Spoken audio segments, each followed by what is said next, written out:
Welcome to Hot Takes on the Lake. I'm Josh, joined here by your host Nick. We are two lifelong Browns fans that will be talking about every Browns game this season, previewing and recapping it. And today we are previewing the Browns Week 5 game against the Los Angeles Chargers.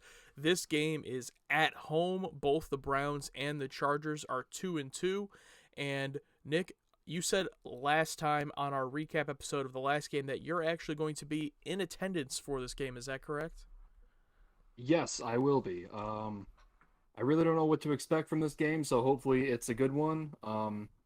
And actually on Saturday, my brother-in-law got us tickets for the Guardians playoff game, so I'll just Oh. be chock full of Cleveland sports this weekend. And what day is that on? It's Saturday. I'm not sure um what time it is, if it's a late game or during the day, but regardless, I'll be busy with sports this weekend for sure. You could tell that I'm not much of a baseball fan by that question, but I do know that they were division champs this year, so that's pretty cool. I'll try to check it out. But yeah, this Browns game, to get into it, the Chargers are interesting so far. They kind of had a rough start. Joey Bosa, one of their star players, is on injured reserve. He won't be in this game. And you look at just like the stats, Justin Herbert especially, 9 touchdowns, only 2 interceptions. And he seems to be doing pretty good, but they're 2-2. I'm gonna go take a look at their schedule here. I'm a little bit curious of what exactly has gone down so far in their first 4 games, but it's a team that you would not expect to have that type of record. They are in a tough division, though. So, what's kind of your initial thoughts on the Chargers going into the season and where they stand right now? I mean, obviously, they're not 0-4. They're not completely terrible, but I think a lot of people would view the Chargers as one of the teams that they've kind of viewed as underachieving so far this year. Um, I mean, especially last year, but really this offseason, I feel like, people, especially in the national media, were just ready to crown Justin Herbert like the next, like Patrick Mahomes, the next Josh Allen, like the next guy. I'm high on Justin Herbert. I think he can be a great player. I think people just kind of need to pump the brakes on that a little bit. I think it's still a little early. He's still a young guy, with a fairly new coach too. So it's still going to be a little bit of time before they really, I think are legit Super Bowl contenders. But still, this is a dangerous team. I know regardless of their win last week against Houston, which is a very bad team, they were up early. They let Houston come back in that game. And I think one of the reasons would probably be because Joey Bosa is out. That's going to be a benefit for us, no doubt. Um, but yeah, like I said, I can't really. I don't know. I think the Chargers are still a good team. This is going to be a very good game. But I mean, I'm not super intimidated by them. I think it could go either way, honestly. Yeah, and I didn't realize Bosa. It looks like he's going to be out for quite a while this season, so that's going to definitely be a damper for them. But just looking at the first 4 games, it's kind of interesting because their 2 wins are over the Raiders and the Texans. Like you said, not very impressive, but their losses, they lost only by a field goal at the Chiefs, so you can't really blame them too much for that. And then they did get absolutely destroyed by the Jaguars. But it seems like the Jaguars this year are actually a little bit better than people anticipated. I know they were neck and neck with the Eagles for a little bit in that game last week until the Eagles pulled away. But overall, not a lot to go off of with that schedule because the wins aren't that impressive, but the losses aren't, really anything noteworthy either. So it's kind of a blank slate, I think, for both teams, the Browns and the Chargers this week. The Browns are coming off of the weirdest 2-2 start we've ever had. I mean, you opened up against the Panthers, finally got a week 1 victory, long field goal for the win, and a great, game-winning drive for Brissett in his debut, and then we go on to week 2 and have one of the worst losses in the last 2 minutes, really ever, at least in modern NFL. And then, we bounce back a division win in prime time over the Steelers. And then this past week, a terrible loss against a not good team when Marcus Mariota had 7 complete passes and they beat us.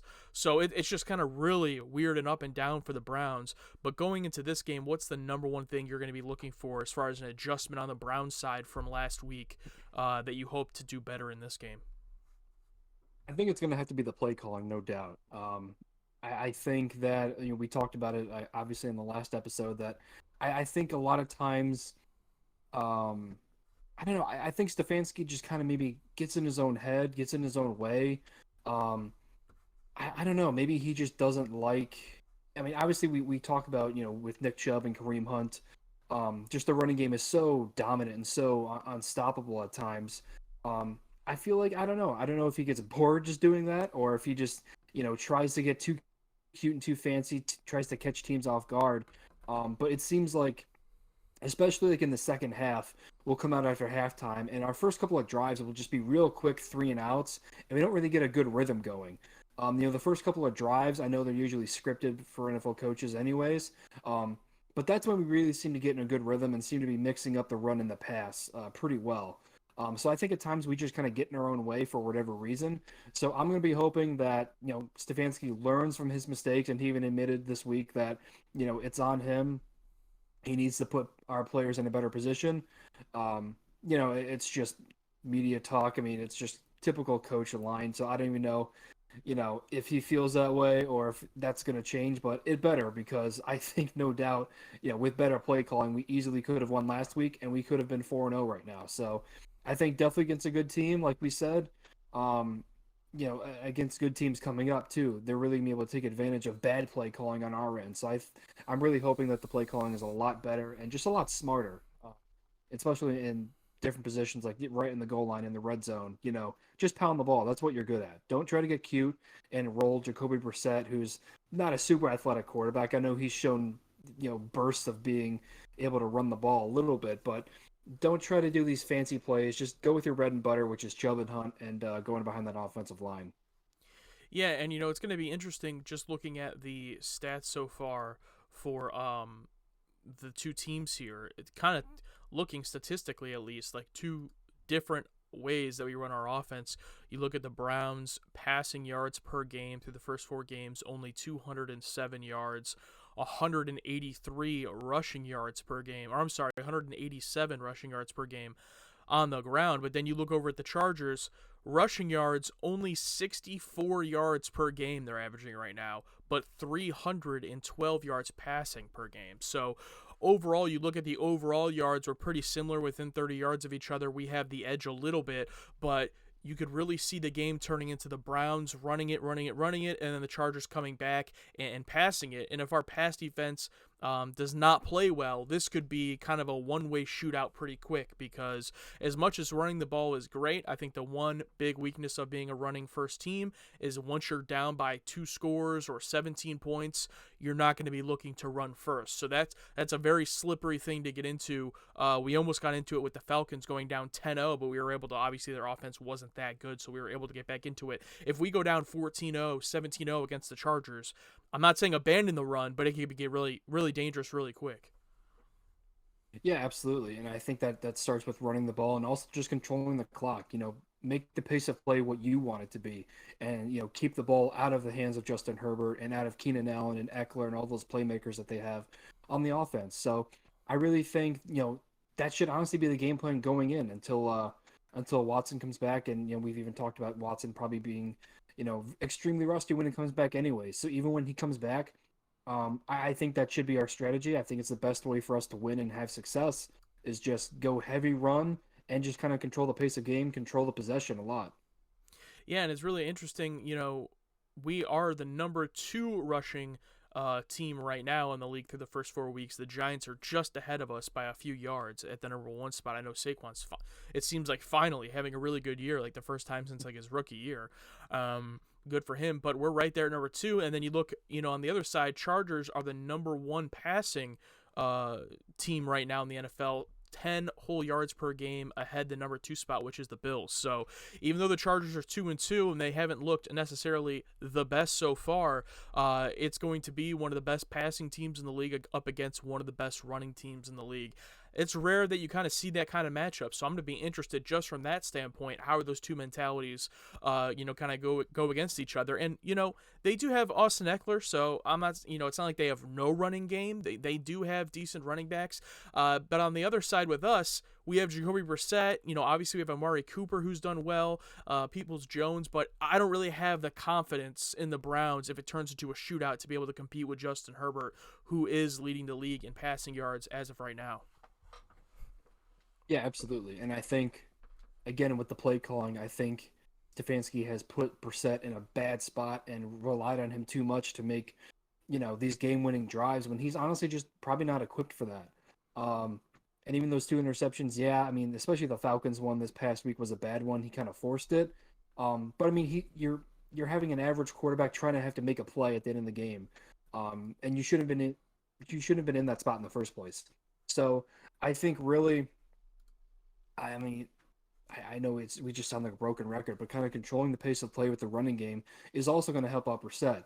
Regardless, I know Njoku and Cooper have been big playmakers. People Jones has been there too.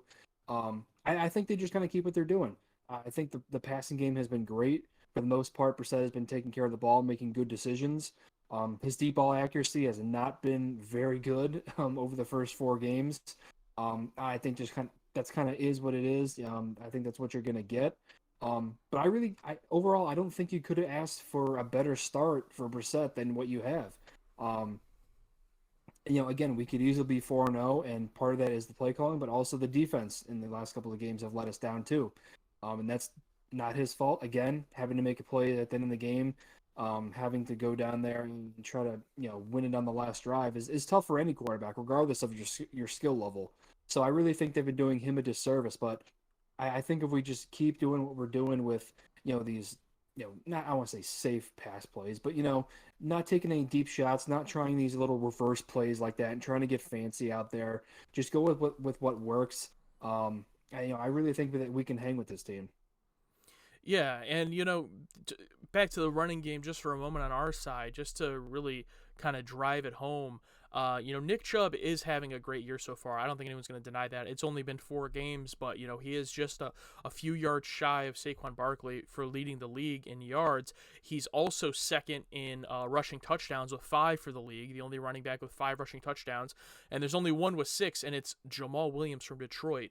Who would have guessed that? But Nick Chubb's having a really great year. But with that being said, I would like to see Kareem Hunt used a little bit more in this game. I mean, he's barely breaking, the top 30 when it comes to yards or attempts. Only 46 attempts for the year, and I get it. He's not the starter, but we should be a run by committee team. And not that I have huge postseason aspirations, but I also don't want to burn out Nick Chubb super early. He's already he's most likely going to pass 100 rushing attempts with this game, in 5 games. So as much as we say run the ball, I think we should give Hunt a little bit more of the load of carries, especially in a week like this where you're going to be running the ball a lot. It is what it is, especially if the Chargers run defense doesn't hold up, as it doesn't seem like they are the best when it comes to a run defense. So yeah, definitely think that we should be mixing that up more, and also get Hunt involved more in the screen game and more of the check down.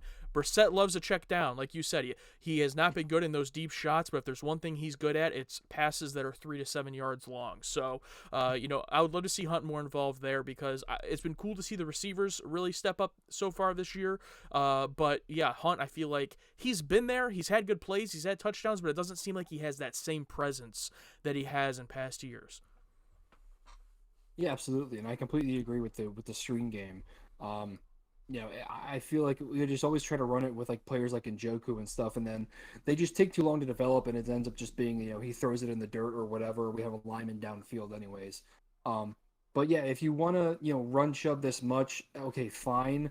But at the same time, you should still be using Kareem Hunt at least in the passing game because he's so deadly in the open field.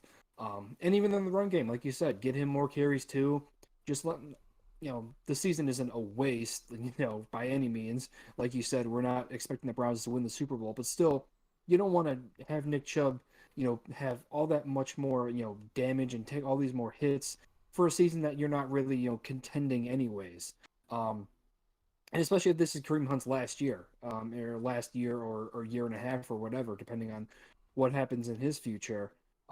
You use him while you have him. Obviously, we've talked about maybe using Kareem Hunt over Nick Chubb too much in the past. Now I think it's been a little more Chubb heavy. Again, I think at least running the ball it should be, but in the passing game, Kareem Hunt absolutely needs to be more involved, and I hope that Kevin Stefanski realizes that and finally starts doing that this week. Yeah, and one thing the Browns have been really good at with that running game is the time of possession and keeping the ball out of the other team's hands. The Chargers are probably not going to need a lot of time with the ball to score on us, so it's going to be even more important this week to do that as well. And just to move over to the defensive side, it's also going to be important because just from what everyone's saying, it doesn't seem like Myles Garrett's going to be, ready this week for this game. It's not. He's not been ruled out. We're only recording this on Tuesday, so it's not like there's been any decision made at this point.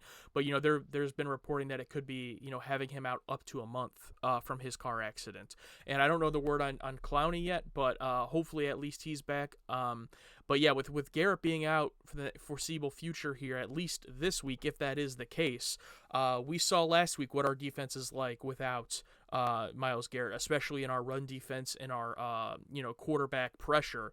And it's not great. I mean, just to be honest, we did dial up some pretty good blitzes last week, which is good to see with our linebackers stepping up. JOK had a good game and all of those things, but you're going to have to elevate that even to the next level going up against someone like Justin Herbert. Yeah, absolutely, and especially the way the secondary has played, just been really inconsistent. Obviously, we've talked about it to death. Just giving up big plays, having guys wide open. So, at least a way to mitigate that is getting pressure on the quarterback. And Myles Garrett, it seems like maybe he had a little bit more injury from that car wreck than first initially thought. Something might sit him out another week or two. We'll have to see. I think possibly getting Clowney back this week. I'm not sure. He's still listed as questionable. I think they were hoping to have him back this week. I think last week was kind of precautionary. But I think they were aiming to get him back for the Chargers game this week. So at least having him out there will be a big help, and especially without their starting tackle Rashawn Slater going on IR, that's going to be a big help. And obviously just sending more blitzes with guys like JOK. You can't let a guy like Justin Herbert, who is a really, really good quarterback and really talented. You can't just give him all the time in the world out there, especially with a secondary that's been, spotty at times. Even from guys like Denzel Ward, who's been a pretty big disappointment so far this year. You really don't know what to expect from them week in and week out. So it starts by the defensive line getting pressure on Justin Herbert. Yeah, and looking at both of our quarterbacks, Justin Herbert's only been sacked 4 times this year, average of once per week, and Brissett at 5 so far this year, which I think one of those sacks was. You can tell me if I'm wrong, but I think it was some type of like end of a half or one of those situations where the sack really didn't matter. You never want a sack, but my point is that I do want to give the Browns offensive line credit. Not only has the run blocking been as good as it usually is, but our pass blocking as well has really been good. And I think that's something in the past where we would always like be scratching our head being like, we have supposedly this really good offensive line, why are we getting sacked so much? And thus far this year they've been keeping Brissett safe for the most part. Brissett does have a tendency to hold onto the ball a lot longer than I'd like him to. You can tell he is looking around. Sometimes he'll get nervous and kind of just like scramble out of the pocket right away, but I don't think he should, because obviously the blocking has been holding up.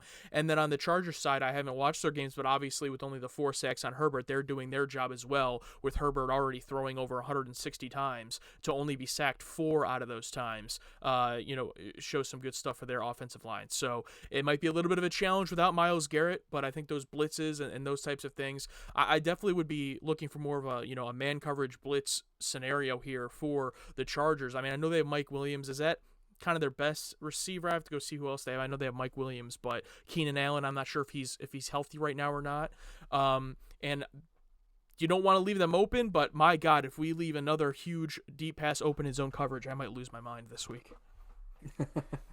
Yeah, I was gonna say I know Keenan Allen is questionable now, but yeah, he's one of the guys in the league that you just do not want to leave open because he can just burn you on every single play. So that's going to be a big-time matchup. I assume Denzel Ward will probably take over that responsibility if we go man. So that's going to be a big test for him, like we said, especially with his lackluster play so far.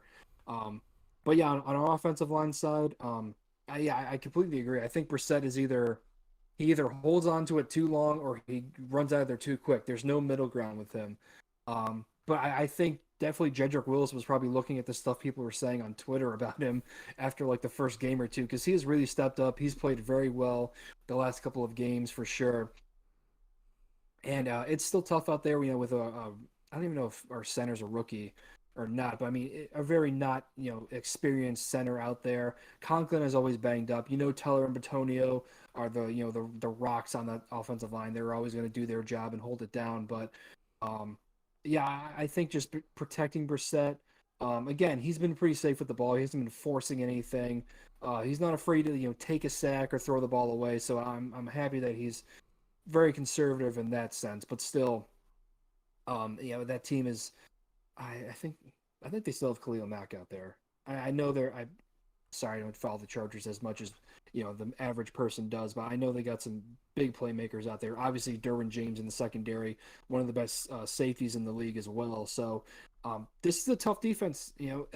I think again, just establishing the run and then building the pass play off of that. Don't just lead with the pass and have Brissett throw 40 to 50 times a game and try these deep shots that don't go anywhere. I really think that that's obviously a no-brainer. I think it should be because this is a dangerous team, and I think if we come out and play the way we have, against like the lesser teams these first 4 games, this is the game where it could get ugly pretty fast. Yeah, and they do have, at least from a name perspective, a pretty stacked defense. I mean, they have Khalil Mack, like you said. Bosa is out, but they also have Kyle Van Noy. They have J.C. Jackson, Derwin James Jr., Asante Samuel Jr. They got some players, so it is not a defense to sleep on. And again, that's why I think we should, again, be really leaning into the run. I know the last time the Browns faced the Chargers, I don't want to get too into it because it was, I know we were a completely different team at that point, so they probably were as well. But I think that was a couple years ago when we played them, and it was like the 47-43 game or whatever that ended up being. I don't foresee that being the case this week. At least I'll say I don't see the Browns scoring that much this week. So I hope that we do not let the Chargers score that much because we'll be in for a little bit of a beating, in my opinion, if that's the case. I see the Browns maxing out at like 24 points this week, and that's on the higher end.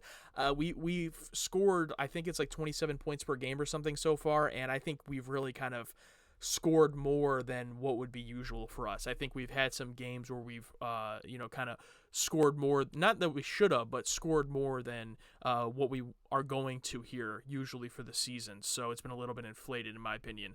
So I'm hoping for a low scoring game, but I unfortunately I can't pick the Browns for this game. I don't think either one of us predicted a win for this one when we went over the season. I don't remember, but I would guess we didn't. It would really be great to win this game because 3-2 is it would be a good start, especially since next week against the Patriots it's also a winnable game, and this is at home, so that'd be a great story. Also, Nick's going to the game, so you would love to get a win for that reason. But unfortunately, I'm probably going to go 31-24 for the Chargers. Yeah, I think that was last year actually that we had that shootout that really the defense was kind of non-existent for both teams in that game. I don't foresee that happening again either. As much as I love to pick the Browns, as I much to I would love to see the Browns win while I'm there. It's the only second Browns game I've ever been to in my life. I'm not expecting that type of outcome, unfortunately. I think just their offense is going to be too much. I think there's just too many questions on the defense.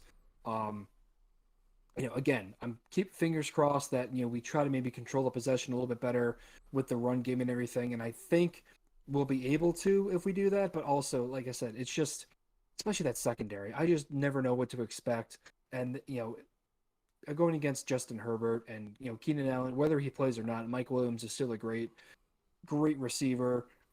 Eckler, I feel like screenplays are always our downfall every year. We've been talking about it every year on this podcast. Little kind of throwback and little screenplays always doom us. And Austin Eckler, one of the best dual threat guys in the league. So I'm going to go Chargers win 34-20. And 14-point win. I just think that their offense is going to be too much. And unfortunately, if it gets ugly early, maybe we have to, abandon the run, sooner than we think. Yeah, that's definitely a possibility. I'm going to be looking at this game with kind of a laid-back attitude because, with this team, until Deshaun Watson gets here, every Browns fan wants to win every game. I assume every football fan wants their team to win every single game. You're going to go into it Sunday thinking that, but realistically, until Deshaun Watson gets here, I'm not going to be confidently going into every game, assuming a win, like I was the first couple of years we had this podcast when we thought the Browns were a Super Bowl caliber team.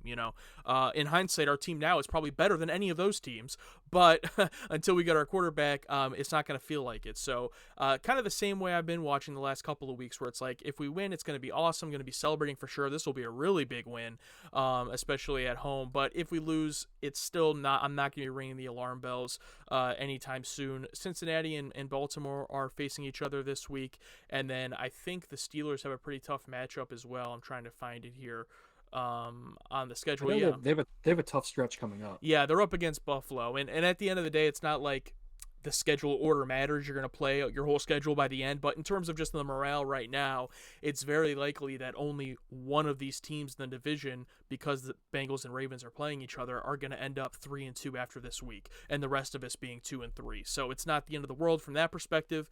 Still hoping for a win, but overall, if we can just have a decent game and not get destroyed, I'll be happy with that. If it ends up being, a 14-point loss or even more than that, then yeah, it's going to be tough coming back for next week, especially next week when you're facing Bill Belichick. It's not something you necessarily want to have a low morale going into.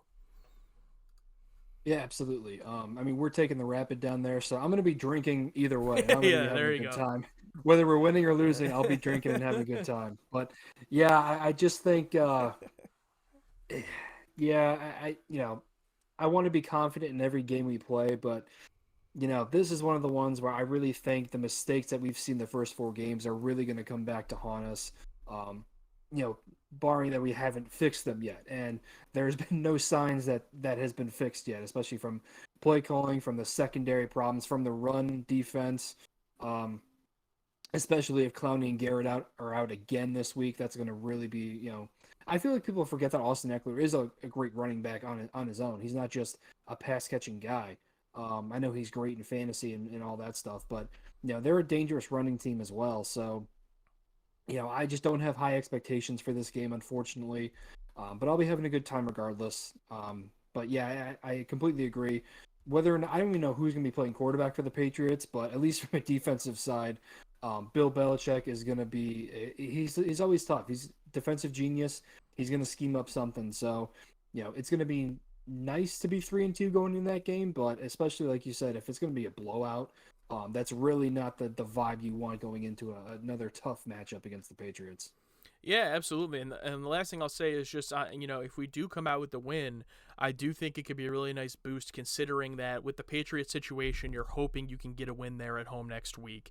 And then with the Ravens and Bengals, you split those games, go 1-1, and even in that scenario, you end, this stretch of games 3-1.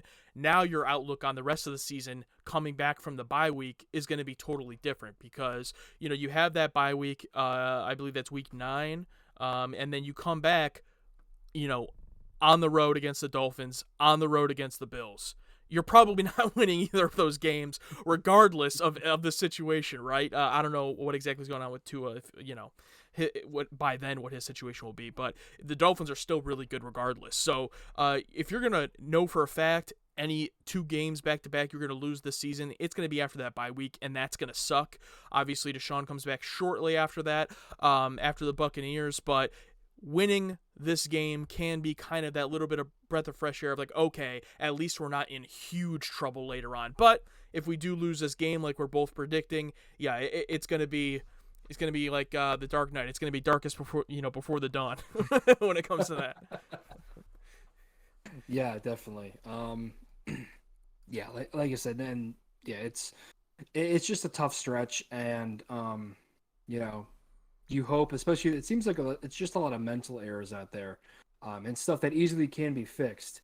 You just hope that guys are really recognizing what the problem is out there and are going to fix that. But I don't have a lot of confidence in that. So I think just especially this game, yeah, and up until the bye week, the Bengals game is always a 50-50, I feel like. But like you said last week, we're not always going to sweep them every single year, so that's kind of unrealistic. But this is going to be a very tough stretch.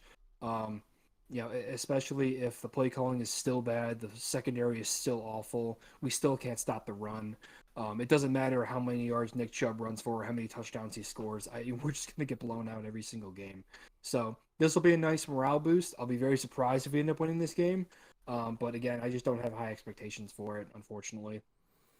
Yeah, I guess my last note will just be I once again want to thank our offensive line and hope that they keep up with their pass blocking because, oh my gosh, when I was looking at these stats, Carson Wentz sacked 17 times already, Matthew Stafford 16 times, Joe Burrow 16 times. Like, I would be losing my mind. And it's like it's Jacoby Brissett back there. He's not like he's our long term future, but even still, I'd be like, that's getting sacked 4 or 5 times a game. Oh my goodness, what are they doing? I mean, we could have an offensive line like that, so we don't. So that's good to know. Yeah, especially. I mean, again, it's just, and not to shit on Jacoby Brissett, he's been overachieving, a ton so far this year. But again, he is limited, so that's going to be a big help for him is giving him time back there to throw. And even though if it is a check down and it's not a deep ball, still, give him enough time to throw. Um, but yeah, anything you can do like that, and obviously, the run game is going to help him out as well. And not just taking stupid deep shots, not looking for Harrison Bryant so much. I don't know why. It's just, yeah, all those things are going to help out Jacoby because yes, he's played very well the first 4 games, but I don't think it's realistic to expect him to play as he has every single game. There's going to be games where he is bad. And he looks like, yeah, this is a backup quarterback. This isn't, a really good option at quarterback right now. So, while he's playing well, you got to take advantage of it. Absolutely. All right, you have anything else? That's it for me, man. All right, well, that's going to be our thoughts for the game coming up this Sunday. We'll be back next week recapping the game and Nick's experience at First Energy Stadium. And then we will be recapping the game and previewing next week's game. So whether you're watching us on YouTube, subscribing there, or listening to us on a podcast version, subscribe wherever you listen or watch to Hot Takes on the Lake so you can join us through this entire season of Browns coverage. Yeah, and thank you guys for listening and watching again. Obviously, you can follow us on all social media at Hot Takes on the Lake or on Twitter at Hot Takes 216. We are planning having a live stream, possibly for the Patriots game, maybe the Ravens game. We'll also have to see based on our schedules. But stay tuned for that. We will have more information about that. It was pretty fun the last time we did it, just having our real thoughts, during the game and throughout the course of the game. It was pretty fun. So stay tuned. Enjoy this episode. Enjoy the game. Go Browns, and we'll talk to you guys later.